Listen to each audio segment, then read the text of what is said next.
Shalom, Assalamualaikum warahmatullahi wabarakatuh. Om Swastiastu, nama budaya, salam kebajikan.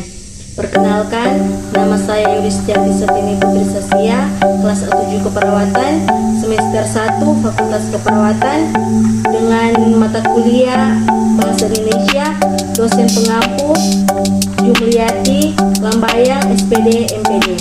Baiklah, di sini saya akan menjelaskan tentang sejarah perkembangan bahasa Indonesia.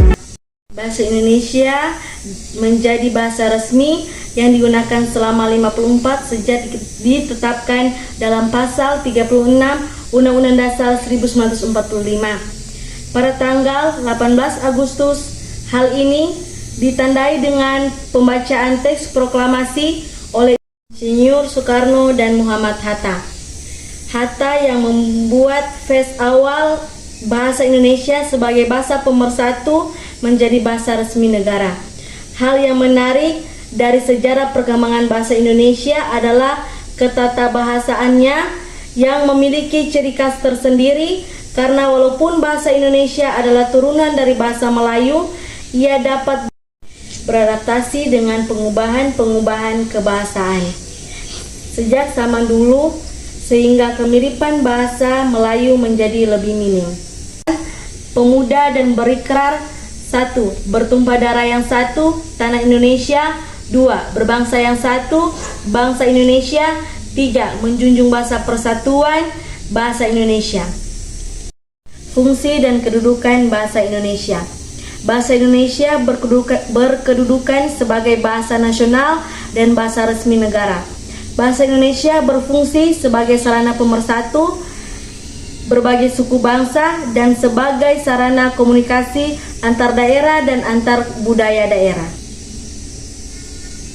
Bahasa Indonesia dinyatakan kedudukannya sebagai bahasa negara pada tanggal 18 Agustus 1945. Karena pada saat itu Undang-Undang Dasar 1945 disahkan sebagai Undang-Undang Dasar Negara Republik Indonesia. Dalam Undang-Undang Dasar 1945 disebutkan bahwa bahasa negara ialah bahasa Indonesia. Ragam bahasa Indonesia. Ragam bahasa Indonesia, variasi bahasa menurut pemakaiannya yang berbeda-beda menurut topik yang dibicarakan, menurut hubungan pembicara, kawan bicara, orang yang dibicarakan, serta menurut medium pembicara. Seiring dengan perkembangan zaman, sekarang ini masyarakat mengalami perubahan sehingga bahasa pun mengalami perubahan. Kalimat efektif dan kalimat tidak efektif.